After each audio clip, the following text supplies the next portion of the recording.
Hi, I'm Jason Crouch. I'm with Haig Partners, Managing Director here in Southern California, and I'm on here today with Alan Haig and Brian Maas, and we're going to talk about what we're seeing in the market and some of the specific things that are happening in California.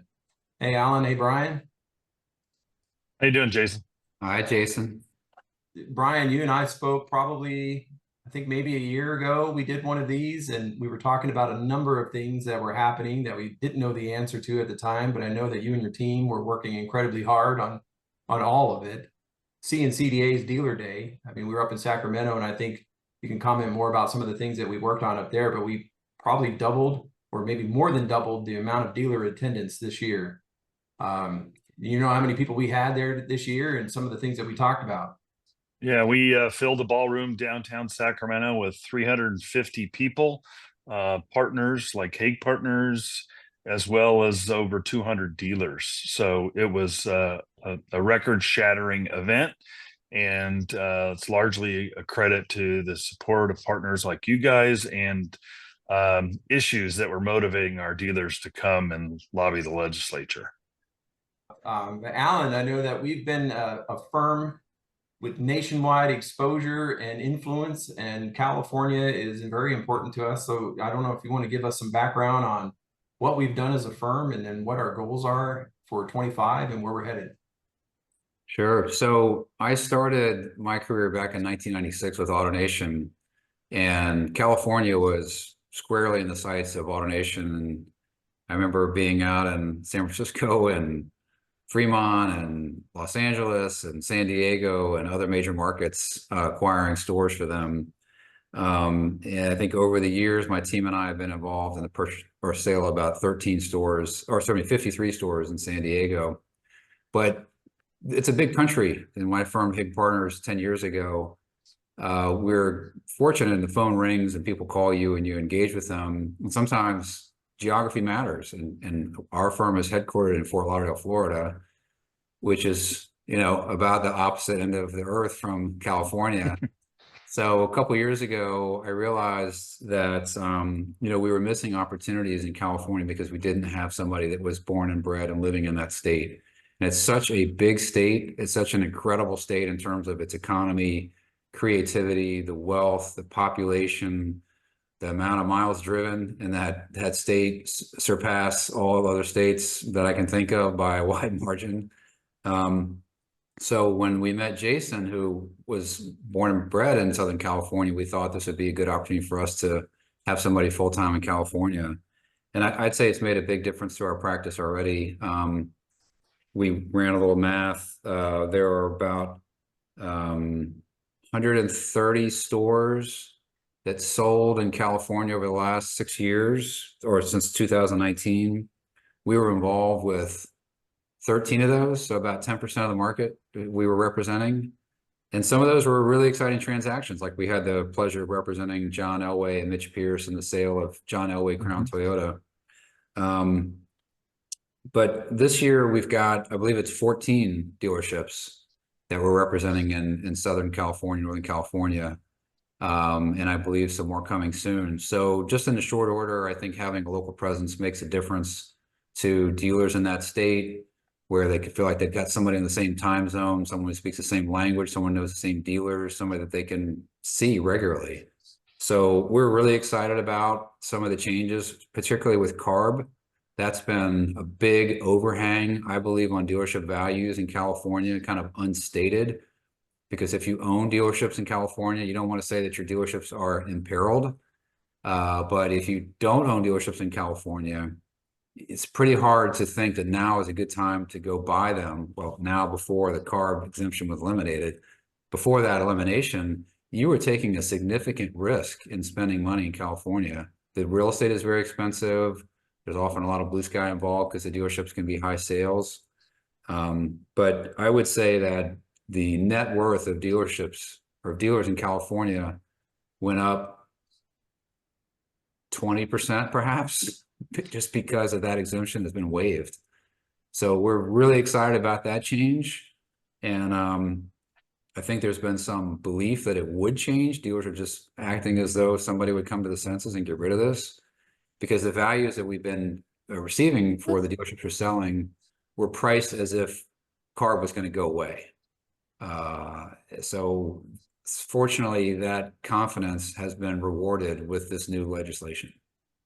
Speaking with a number of buyers for different transactions that we've had, and this was a conversation like, well, what do you see? And like Alan mentioned, Brian, was like, logic says one thing, infrastructure, some of the conversation that you and I have had around all of the issues around CARB and what that transition meant versus what we were seeing or hearing. And it was hard because I couldn't tell a buyer, this is what's going to happen, because obviously we're not in control of that. We don't know until we know. So I wanted to ask you, and we know that the Senate voted to remove the California EPA waiver, but give us the background here. So we had the congressional vote, then we had the Senate vote. Where are we at today on ACC II?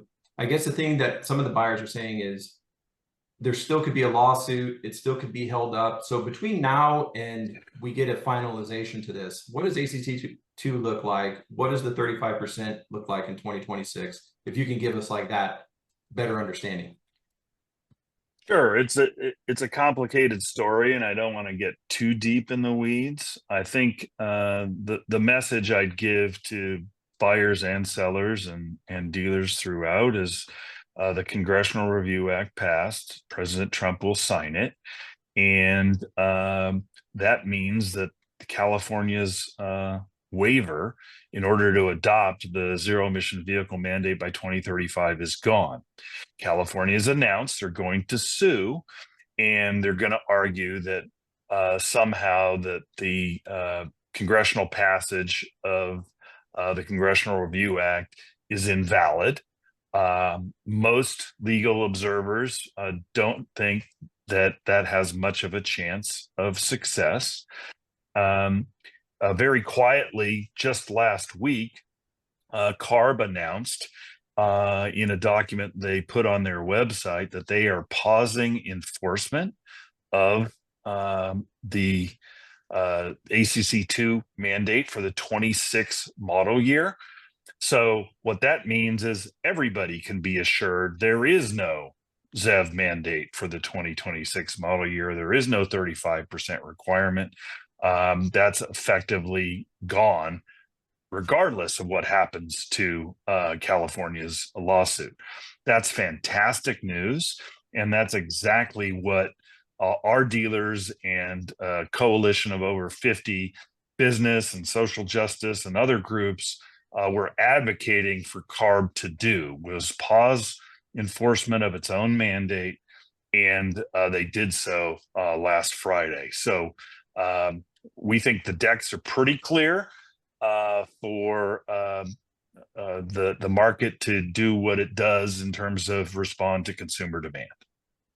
And then I understand that there could be an ACC III, which is going to be the new transition plan, and that discussion of what that transition plan should look like will include groups like yours, the industry, to help make sure that it makes sense from an infrastructure perspective, consumer demand perspective. Is that fair? Absolutely. Part of our Calibrate campaign was centered on the fact that the market wasn't where the CARB rule said it needed to be. So the rule didn't match where consumer activity was. Just for a little data to put this in context, about 1 in 5 vehicles sold in California is a pure zero emission vehicle. Not a plug-in, not a hybrid, but a pure ZEV. That's 3 times the market nationally. And we deserve a lot of credit for building that kind of robust EV market in our state. Unfortunately, the mandate was for 35%. So we were still 15% short. And when you get into the weeds, the mandate applied 35% for every manufacturer. So Stellantis had to meet 35%, Toyota had to meet 35%, GM had to meet 35%, and on down the line. Other than a pure ZEV manufacturer like Tesla or Rivian, none of the traditional manufacturers were remotely close to hitting the 35%. So that's why we tilted up the Calibrate campaign and argued for the pause that we did. When we did a public opinion survey of Californians, 64% of them said they did not support the mandate. And the number one reason they cited was the lack of public zero emission vehicle charging infrastructure. Again, some data. 178,000 public chargers in California. That's a gigantic number. But the Energy Commission said we needed over 1 million by 2030 and 2.1 million by 2035. And we're adding less than 50,000 public chargers a year. So consumers are smart. They figured out that there's just not enough public infrastructure to support the mandate that CARB had in place. And that's why we're in a better position now that CARB has paused its mandate and the Congressional Review Act has passed. And it's interesting because you'll see some of the charging stations grouped up at various locations, whether it's a coffee shop or one of the grocery stores. And you can see the backup already, and you can see the folks waiting for their car to charge. And it doesn't look like the enjoyable experience that maybe it once was when it was a little bit new and a little bit unique. You know what I mean? Now it looks more like we're just kind of waiting and you're designing your life around it. So with those types of numbers, it's not going to do anything but get worse, sounds like.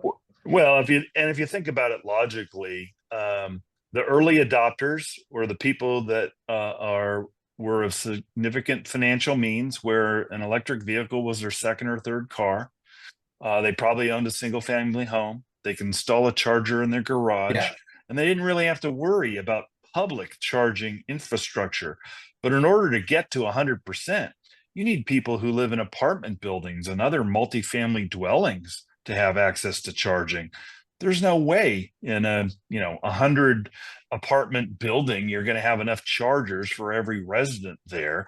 And the voters figured that out. And until we solve the infrastructure problem, we're not going to get the 100% goal that our governor and some of the folks in our state are aiming for.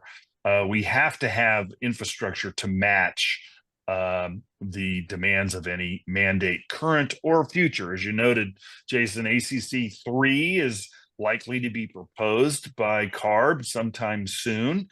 And one of the things we're going to insist on are the two things you mentioned. It needs to be market driven. So we have to reflect where consumers are and where they're likely to go. And we have to deal with the infrastructure question. If we can deal with those two things, then we can come up with a mandate that's going to actually work, as opposed to ACC II, which frankly didn't work in the timeline that CARB set out. Brian, has anybody estimated the cost of creating those $2 million chargers and then connecting them to the grid and then connecting them to power plants? Because I don't think California is building a lot of plants these days. How much additional energy would need to be created and transmitted to hit the 2 million number? In short, a massive amount of energy. Our dealers were asked by their manufacturers a few years ago to install level 3 chargers at their dealerships to service EVs that they were selling.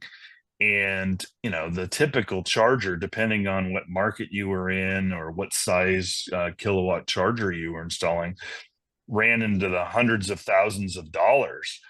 So you do the math, just on the infrastructure alone, by the way, assuming that you can get it in a timely manner, is going to be millions and millions and millions, if not billions of dollars. And then, as you point out, Alan, can our electric grid handle it? California was scheduled to close its last functioning nuclear power plant, Diablo Canyon, on the Central Coast.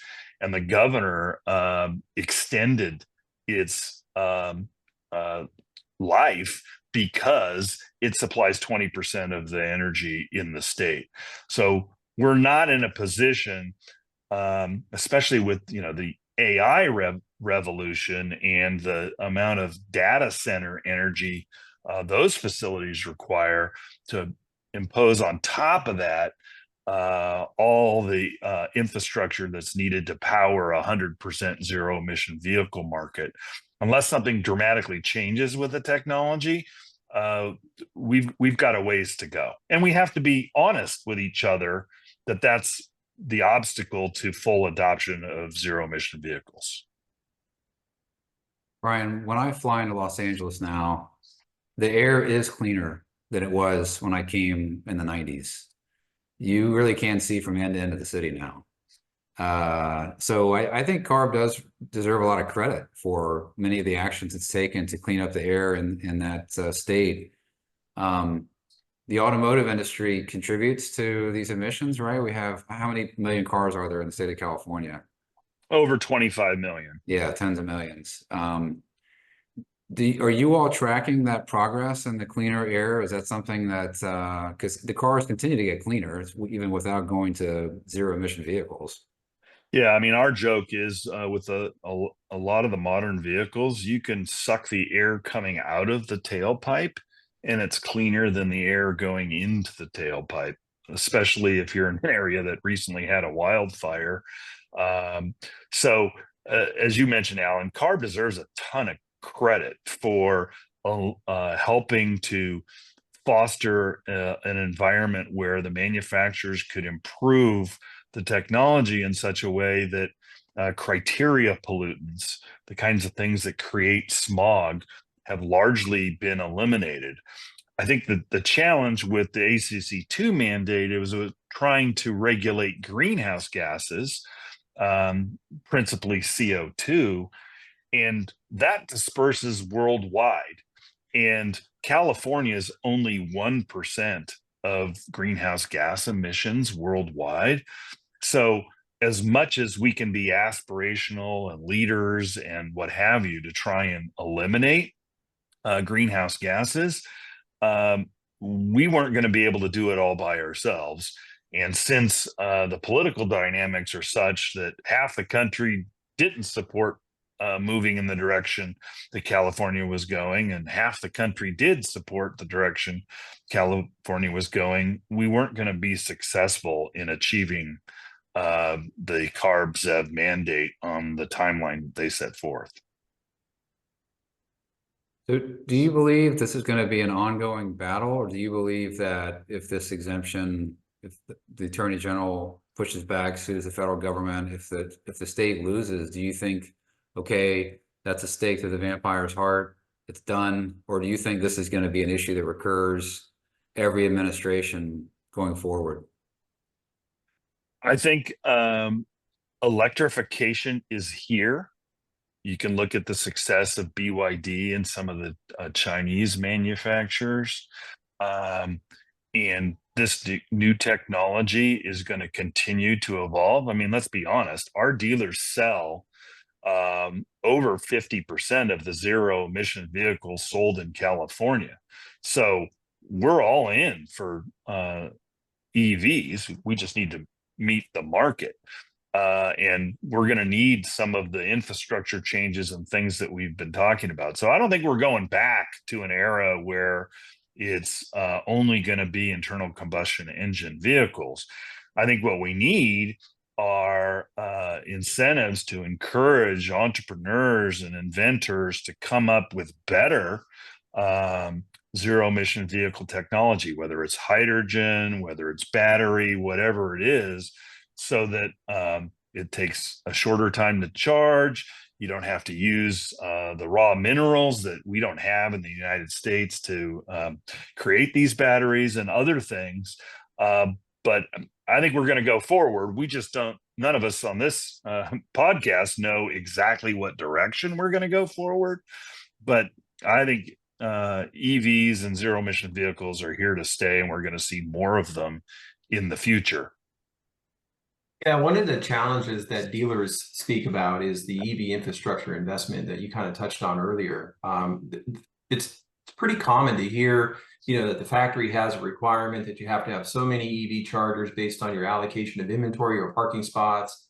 But it's not just the dealer's immediate investment in the chargers that are on their property. It's well, now I have to go to the city, and then the city has to install a switch in order to support me. And then there's meeting after meeting at the city level, to where it's like, as we kind of move forward, I guess the greatest thing to hear about this is the ability to partner with CARB going forward on creating the proper transition plan, because maybe there's more incentive out there to help dealers offset some of the costs, or maybe there's more conversation with the factories around those formulas, or maybe a way to, you know, fast track some of the EV switch chargers, you know, whatever the switches that are required, you know, things like this to help dealers comply. Because everyone that I've spoken with, I think the two things that we've heard is, we want to sell what the customer wants. I think that's pretty common, right? It's not a matter of I want to sell this to this. I want to sell what the customer wants.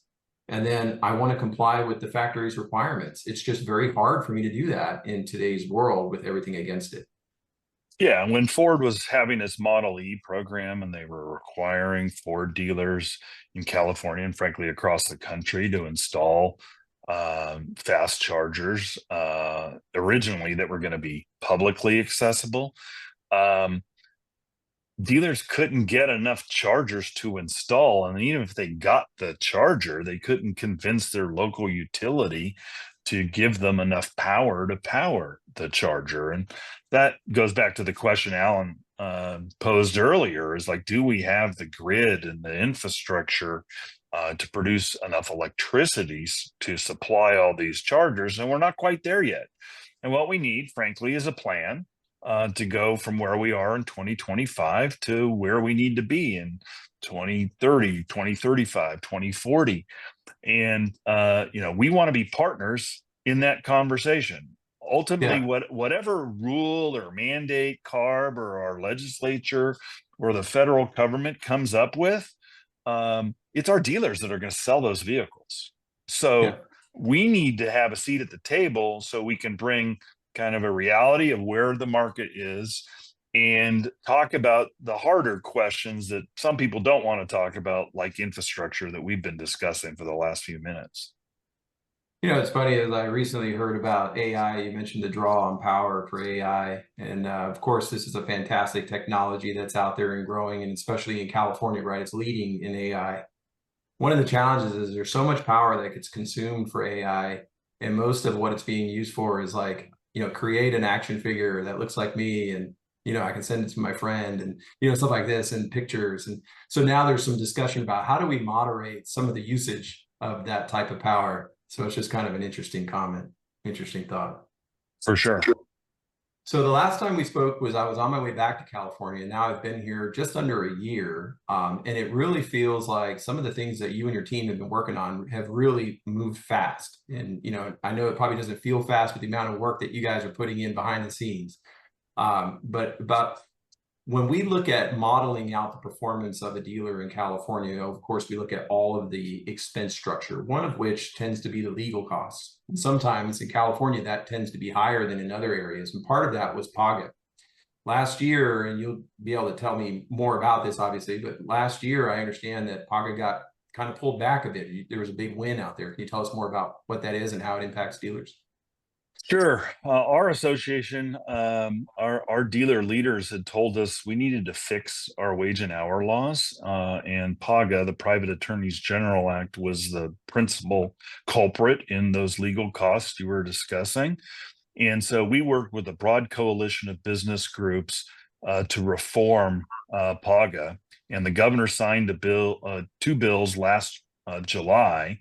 That did that, and it's significantly reduced the penalties and the ability of plaintiffs' lawyers to file shakedown PAGA wage and hour lawsuits. And the law's been in a full effect for about 9 months now, and we're starting to see the impact.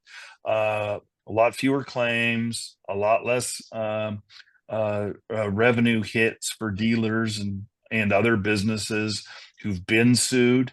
And, you know, that's the kind of thing that we can do as a dealer association in California, working with our partners in the business community to right size a law that frankly had become a runaway train.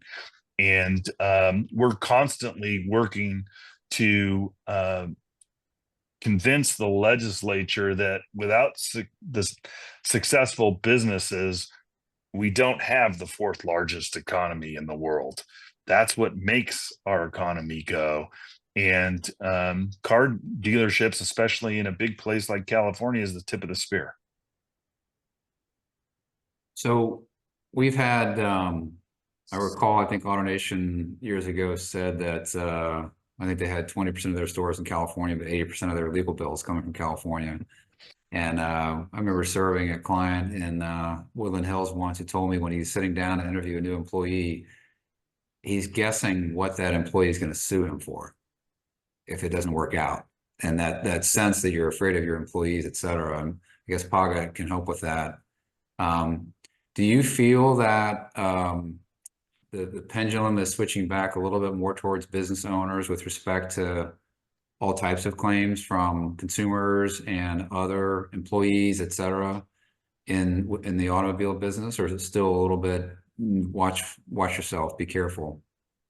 Yeah, the trial lawyers, plaintiffs bar are an effective advocacy group, and we need to be candid and honest with policymakers about the impact that frivolous lawsuits have, whether it's in the wage and hour context like PAGA, or lawsuits against dealers for frivolous lemon law claims or sales claims.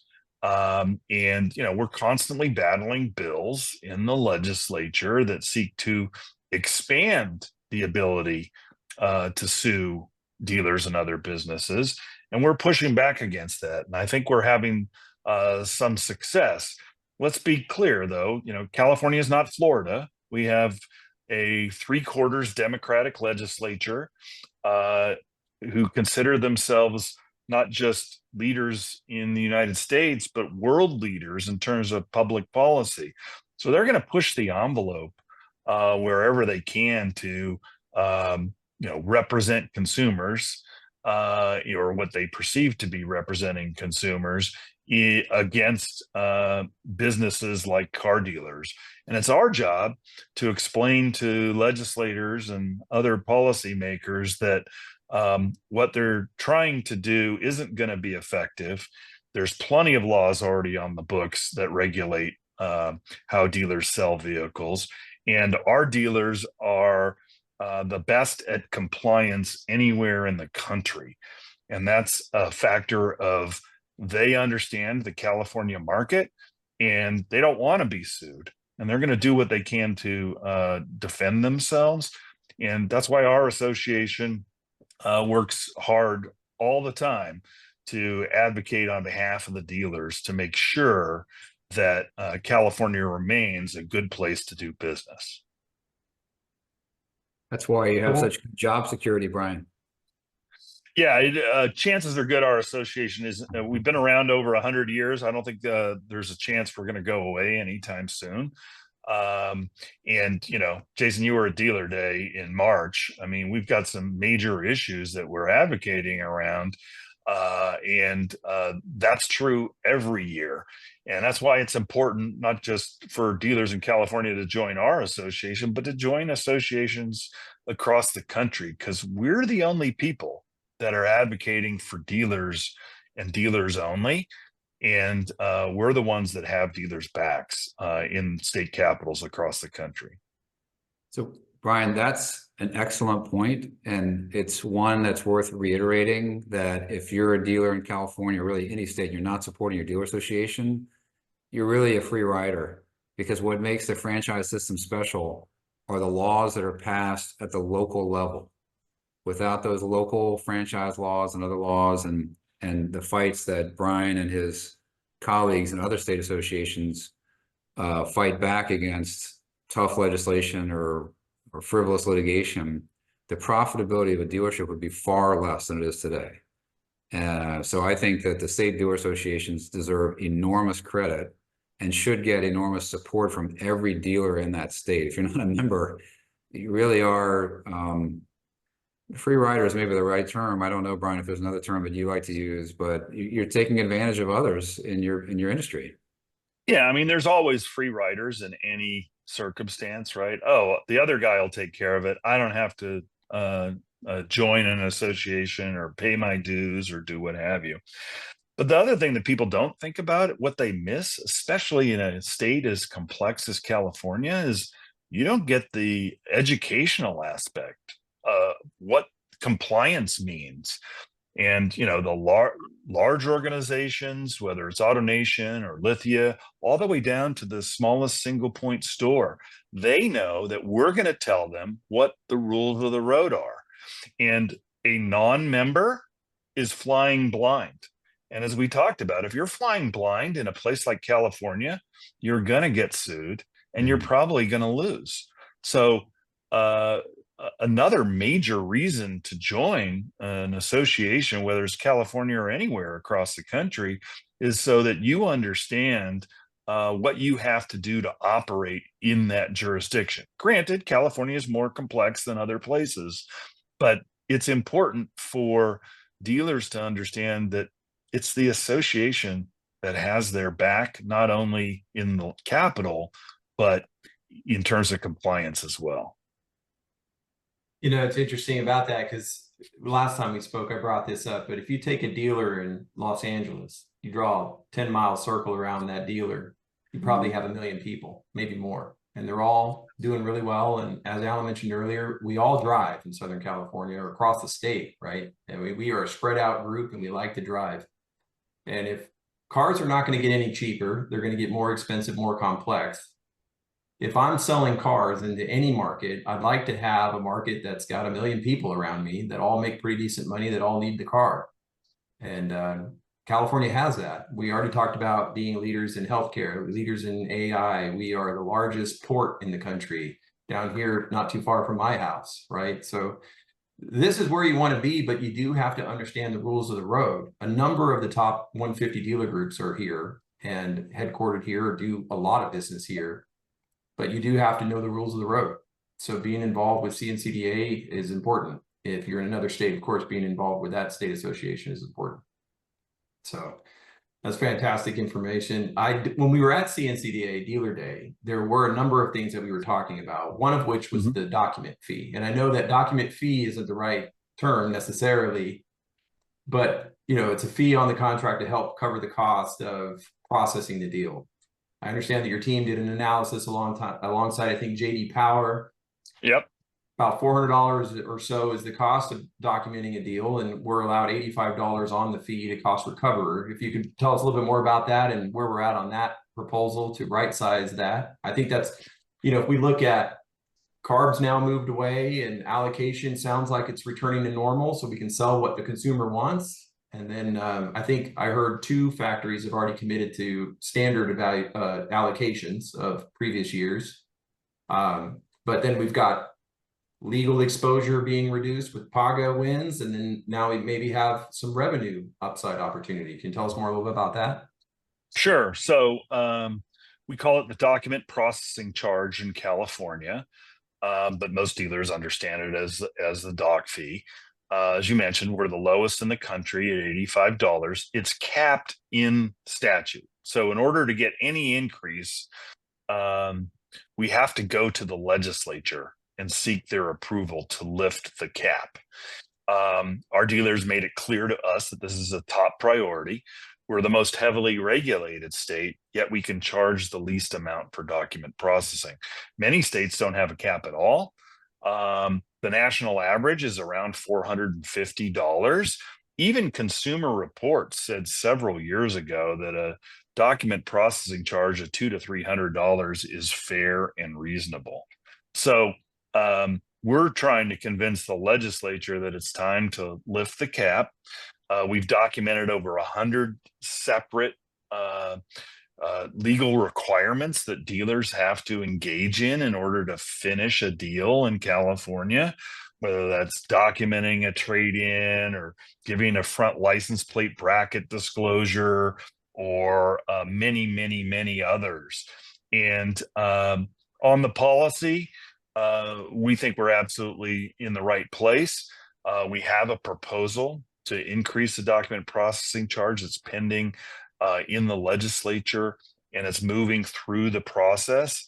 And we're cautiously optimistic we're going to get something done this year.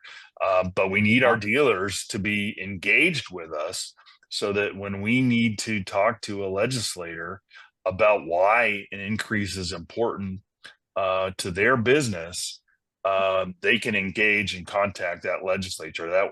That was what Dealer Day was all about, is for dealers to tell politicians exactly why a fair document processing charge is important. You think that could happen this year, that we might see that before the end of the year? We're cautiously optimistic that we can get it through the legislature. Learned a long time ago in this business, you want to under promise and over deliver. So it's a politically tough vote to ask a politician to approve increasing a cap on the amount that dealers can charge for something. But we think it's justified. The fact that red and blue states across the country have higher caps than we do makes it a little more palatable for legislators to approve it. But it's not going to be easy. And we're working really hard to get this done. And it's the reason it's going to happen is because dealers are engaged and talking to their legislators about why it's important. That'd be a big win. So the other topic that I wanted to talk about was some of the direct-to-consumer models. We have two that are notable. One that seems a little gray. And I know the Hyundai Amazon tie-up is not considered a direct-to-consumer, but some folks are a little concerned about it. The Sony Honda is a very big concern. And then, of course, Volkswagen Scout. Can you tell us where we're at on those and how that's progressing? Sure. So our dealers anticipated that a direct consumer model, especially where franchisor manufacturers were competing against their own dealers, was going to be a potential existential threat to our business. And talk about, a threat to the valuation of your franchise. Your franchise goes from whatever it's valued at now to near zero if you lose the exclusivity of a franchise agreement. So we passed a law in 2023 to strengthen our anti-competition language in our franchise law, to make it clear that a manufacturer can't compete with its own franchisees. And if they want to sell vehicles, they need to use a franchise dealer network to do so. VW announced the Scout brand. They'd acquired the Scout brand and that they were going to use Scout to sell Scout vehicles directly. Dealers in Florida sued VW and Scout over that plan. And we followed suit this year with a lawsuit based on our law that says VW and Scout are acting illegally.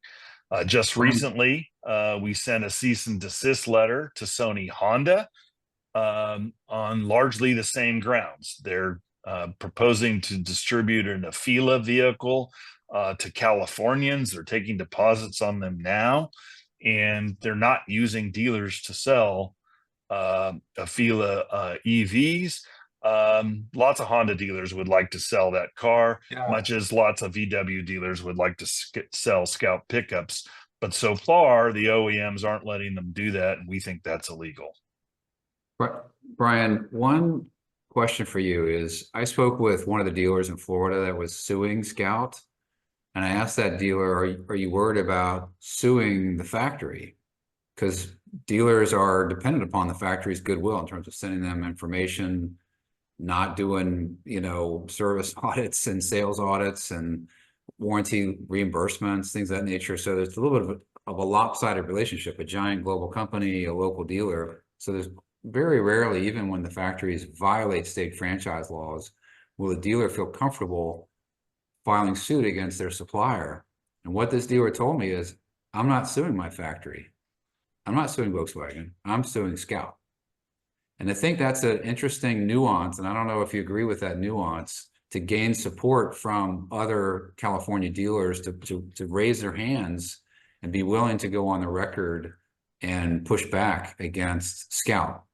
Scout is not their supplier. Volkswagen is, right? Yeah, it's a fair point. I think in our case, we decided to as an association, take action against VW and Scout because they're both violating our franchise law.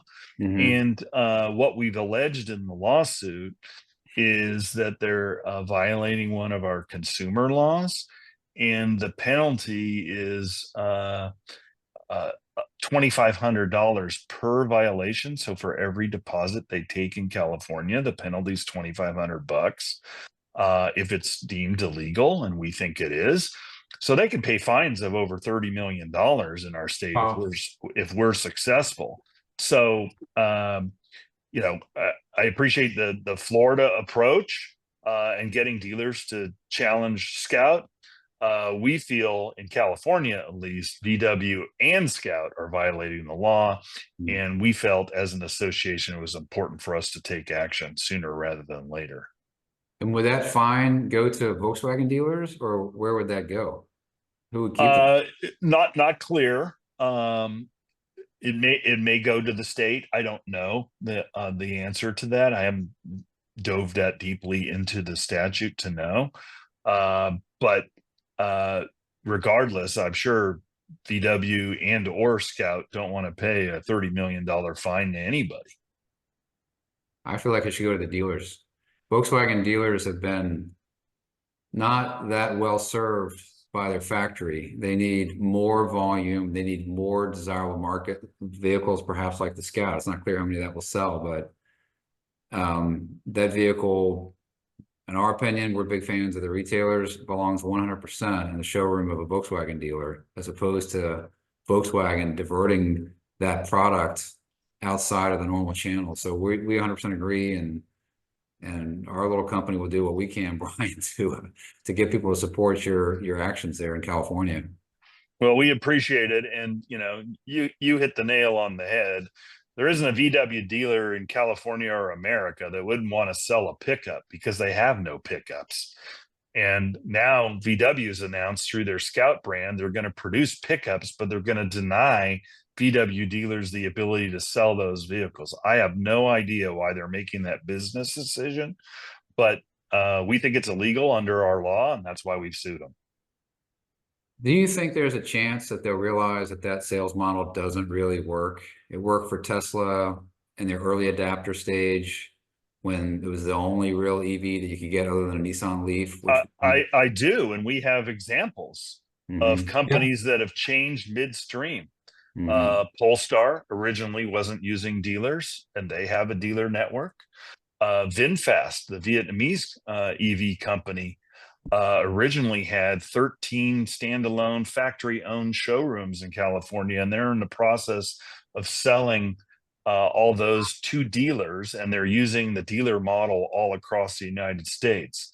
So there are examples of folks who realized midstream, you know what? This isn't the right thing. We should use a dealer model, because let's face it, there's a reason why it's been around for 100 years. It's the most effective model for the sale and distribution and service of vehicles that has ever existed. I mean, you think of the amount of car companies there were in the teens and 20s of the last decade, last century. There were dozens, if not hundreds of them. And ultimately, it was the franchise model that won out because it's the best model. And we remain convinced of that. And I think, the factories that look long and hard at their balance sheets should recognize that it's the dealers that bear the financial risk. They're the ones that build the single-purpose facility and invest millions of dollars in that facility, all on a promise that the factory is going to send them high-quality vehicles that are easy to sell. That's an incredible risk-reward proposition. And the fact that the factory doesn't have to bear that expense, it's the dealer that bears that expense, is part of the reason why the model's so successful. Yeah, so we saw the VinFast announcement that they're going to go. California was the only showroom segment, right? The rest were going through the dealer model. Now they're going to back off that, and then Fisker, of course, changed to a franchise model too late, right? I saw recently an article that showed $60,000 Fisker is now worth maybe $20,000 because there's no company to back it up. Alan had published an open letter to Elon about Tesla, considering the franchise model. And a lot of it had to do with frozen capital, and it's out there in our quarterly report. But recently he had the Cybertruck, right, where he stopped taking them in as trade-ins. He wouldn't let you take them in. Now he's taking them in, but at a discount. And there's tons of them everywhere. In certain areas of Southern California, if you happen to see an open space, you might see a big parking lot full of Tesla various models. And there's no shock absorber there like there is with a dealer community. So I don't know, Alan, if you want to comment more about that open letter that you wrote. Well, it was to encourage Elon to offer his dealerships to franchise dealers, because I believe that franchise dealers will do a better job selling that product, particularly now that the Musk brand is a turnoff to many progressive vehicle buyers.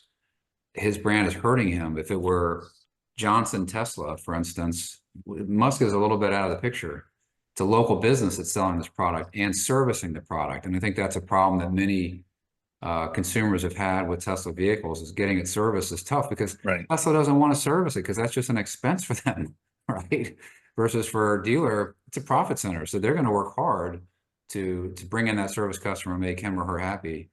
And there's a massive amount of difficulty with the trade-ins and negative equity, arranging financing. Sometimes you can do that online, but often you need to come into the showroom, put your papers out there and ask, how do I put together a deal? There are dealers who call that for a reason. They're not always easy to sell off the website. For sure. Yeah. I would just say, Tesla had the advantage of being an early adopter, and they produced an EV product that a certain segment of the buying public really wanted.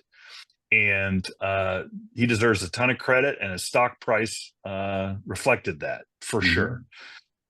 Now he's in a mature situation. His vehicles are a little stale. They haven't been refreshed in a while. The Cybertruck has not been accepted by the market.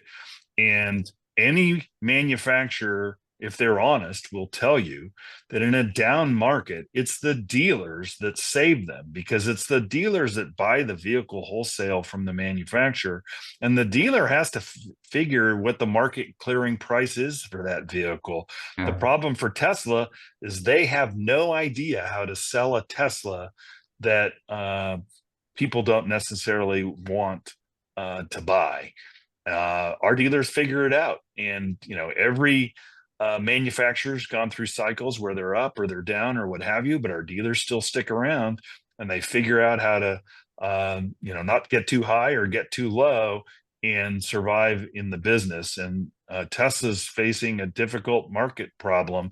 They were a tech company, and their stock price reflected it.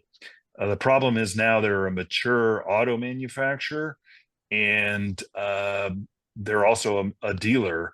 And being both, frankly, doesn't work at their size. Go ahead.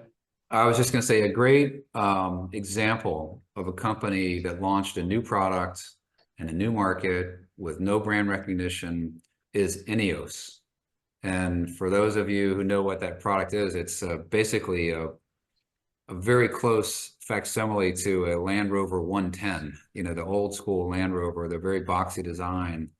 And it was a company created by a British gentleman who was in the chemical industry, and he just loved that product.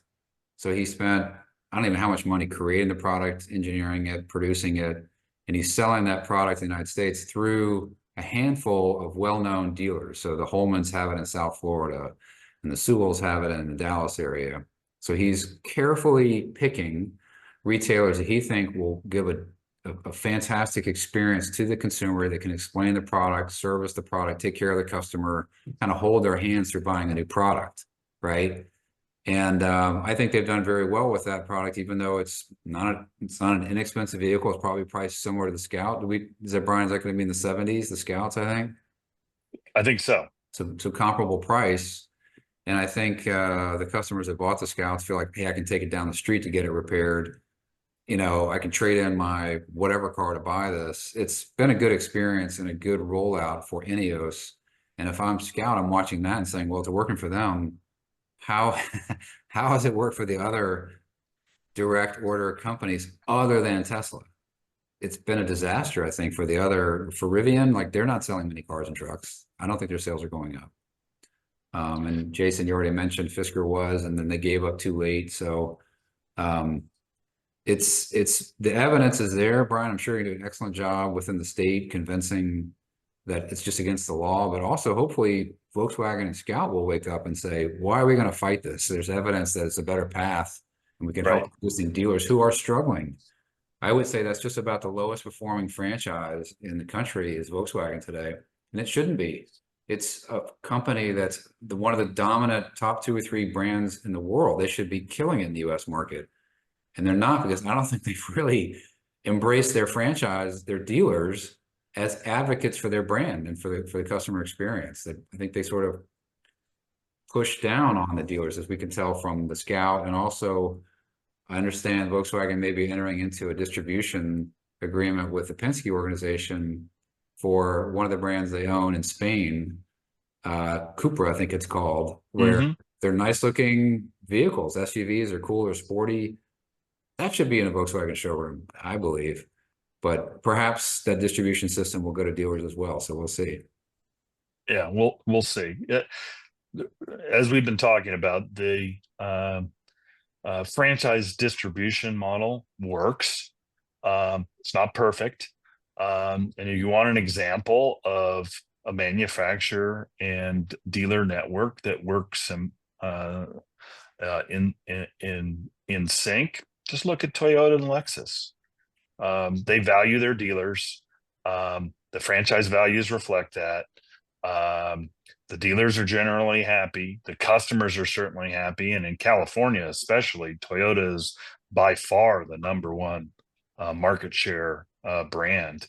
And it's reflected in a good working relationship between the manufacturer and the dealer network.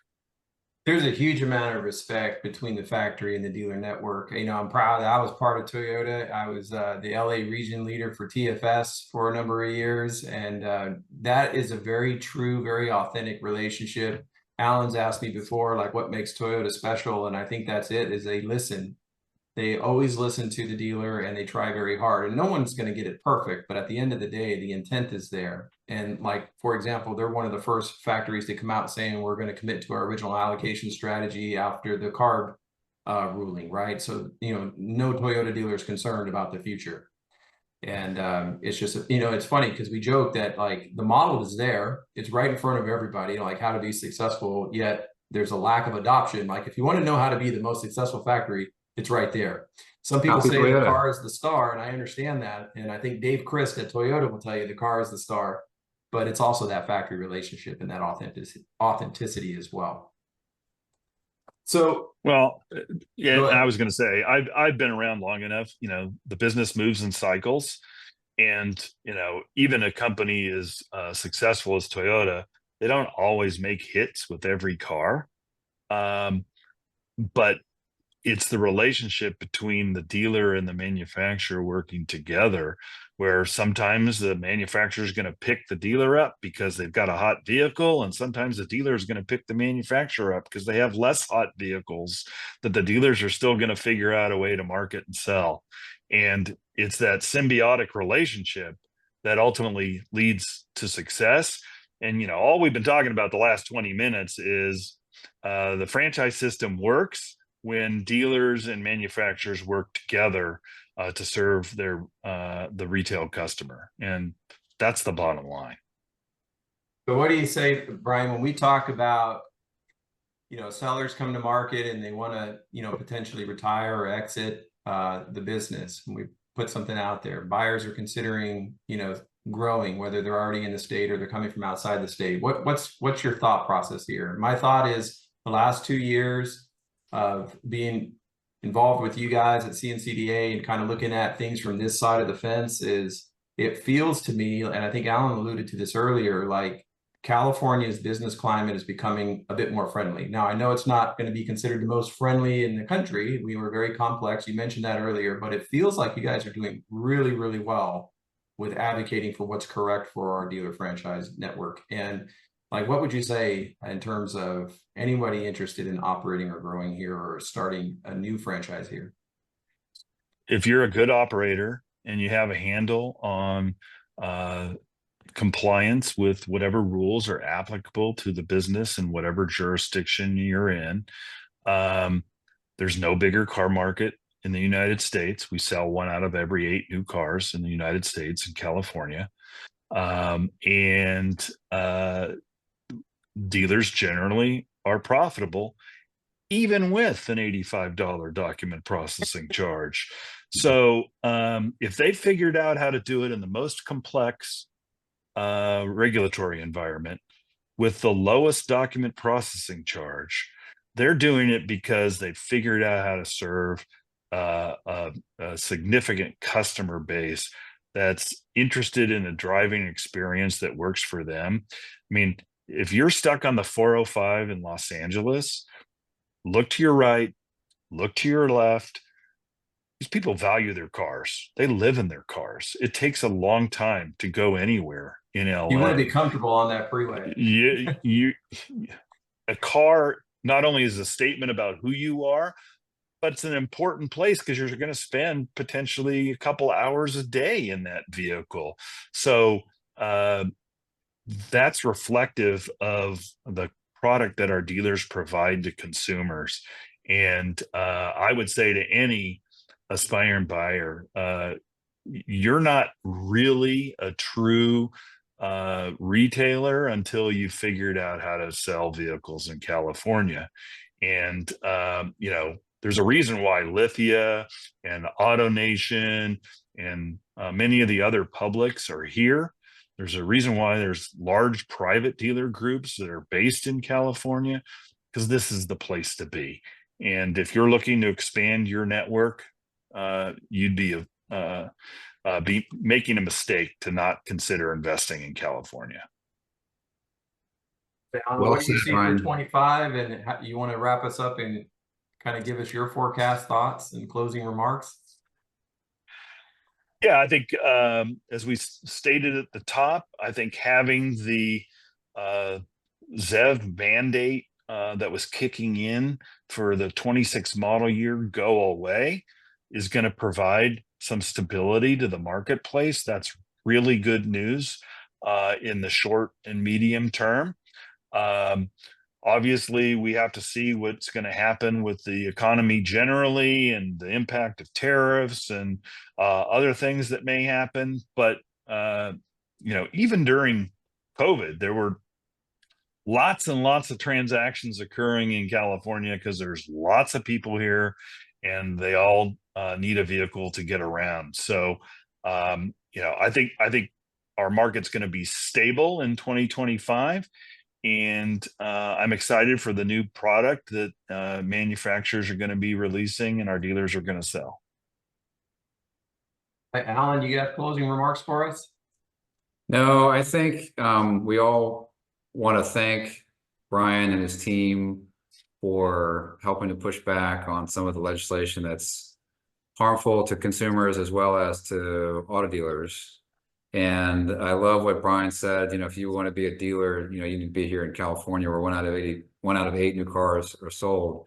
We see a lot of dealer statements around the country, and we do see a fair amount from California. And the volume per location is usually quite high in California. So even if the margins of the new cars are not as high as they are perhaps in Florida, you still have the opportunity from the volume standpoint to make it up with F&I and the used car side and the fixed operations, because all those hours and miles that consumers are putting in their vehicles are showing up in the service departments to keep them on the road.